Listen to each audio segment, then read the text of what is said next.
Hi everyone. Today in this video let us discuss Triamcinolone. What is this drug Triamcinolone? Triamcinolone is one of the corticosteroid which is given in the form of acetonide. So Triamcinolone acetonide is one of the corticosteroid used as anti-inflammatory agent. This drug can be used by topical purpose in the form of cream, where it can be used in the treatment of eczema or any inflammation associated with allergic conditions, pruritus resulting in itching. All these conditions can be treated by Triamcinolone acetonide given as topical cream. This drug is also available as injection, where it is used to treat inflammatory disorders such as rheumatoid arthritis, where this Triamcinolone acetonide is given as intra-articular injection. It can also be given as intra-lesion injection. Even it can be used for the treatment of ocular inflammation. In many of the systemic inflammatory disorders, Triamcinolone acetonide can be given by systemic route.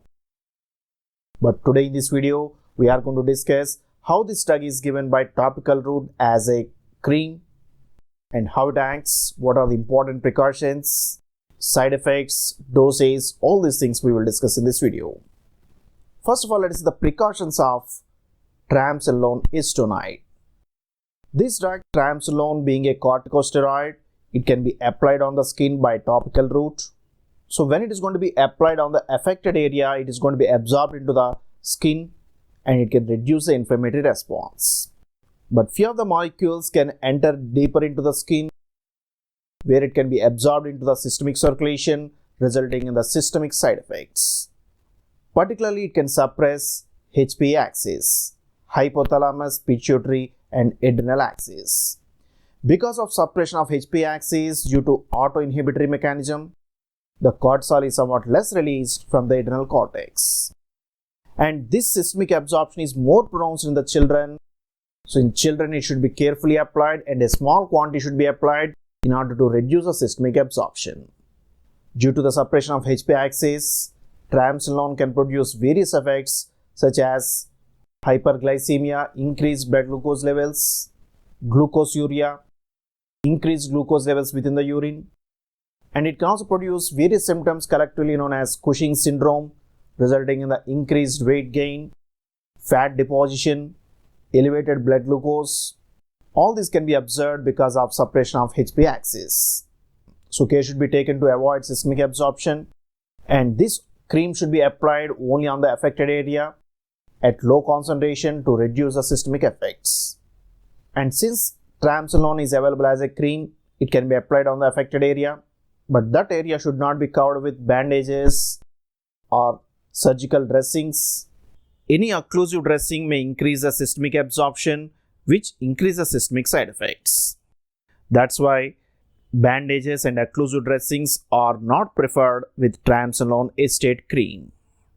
Now let us see how this drug acts. Within the inflammatory cells, the Triamcinolone can enter and it can act on the glucocorticoid receptors present within the cytoplasm. So once they activate the glucocorticoid receptor, they can interact with the DNA within the nucleus. Now Triamcinolone can bind to these glucocorticoid receptors, where it is going to be internalized into the nucleus and then dimerized. After the dimerization, these glucocorticoid receptors can produce a gene transcription which results in the synthesis of mRNA. Now this mRNA acts as a template for the ribosome, where it can produce the various proteins such as lipocortin 1 as well as annexin A1. So these proteins can produce an anti-inflammatory response as well as they control the inflammatory cascade. Similarly, if you have the inflammatory mediators can activate their corresponding receptors, thereby they can stimulate one of the pathway, NFKB, nuclear factor kappa B. This NFKB can interact with the DNA, resulting in the gene transcription, but this time it produces the genes which are going to release inflammatory mediators. So this increases inflammation. Now Triamcinolone can inhibit this NFKB pathway, thereby it can inhibit the release of inflammatory mediators. In this way, Triamcinolone acetonide acts as anti-inflammatory agent. In many of the cells, inflammatory stimuli may result in the activation of phospholipase A2, which can act on the phospholipids, resulting in the cleavage of phospholipids. By this cleavage, it can produce one of the intermediate arachidonic acid. This arachidonic acid is a C20 fatty acid, which can be converted into various mediators by different types of enzymes. Among them, COX is one type of enzyme. This COX can act on this arachidonic acid such that it is going to be converted into various prostaglandins such as PGE2, PGI2 and thromboxane A2. All these can increase the inflammation as well as platelet aggregation. Now, triamcinolone is a corticosteroid which can stimulate the release of annexin A1. This annexin A1 can block this phospholipase A2 activity so that it can inhibit the release of prostaglandins. Similarly, triamcinolone can also inhibit the COX pathway so that these prostaglandins are somewhat less synthesized. By all of these actions, triamcinolone acetonide can produce anti-inflammatory response. Now let us see the side effects of triamcinolone. Since this drug is applied locally as cream, it can produce local side effects. So this drug produces burning sensation, itching, dryness of the skin, irritation. It can also increase the excessive hair growth at the local area.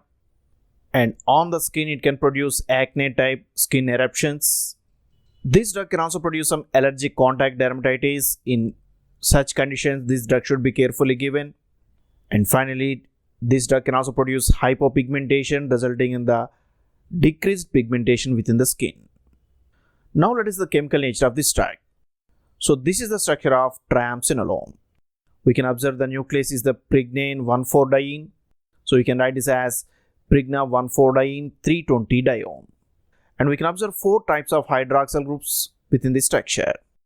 So we can write this as 11-beta, 16-alpha, 17-21 tetrahydroxy. And finally, fluorine group is present at the 9th position, so 9-fluoro. That is the complete name of triamcinolone. And this triamcinolone can form the acetonide by reaction with the acetone, where the central carbon of the acetone reacts with these hydroxyl groups to form acetonide. How it is given? Triamcinolone acetonide is given as a cream for topical purpose. Even it is available as suspension, but for topical purpose, it is given as a cream. It is available in the different strengths. For instance, it is available as 0.025% low strength, where this drug is going to be applied on the affected area around 2 to 4 times daily. It is also available as 0.1% and 0.5%, and at these strengths, this drug is going to be applied around 2 to 3 times in order to reduce the systemic exposure. So that's about this drug triamcinolone acetonide, which is a corticosteroid which can be used by topical purpose in the form of cream. But this drug should be carefully used in order to reduce the systemic absorption to avoid suppression of HP axis. This is particularly more important in the children, where this drug should be applied at low strength at low quantity. So that's about this drug triamcinolone. Hope you have enjoyed this video.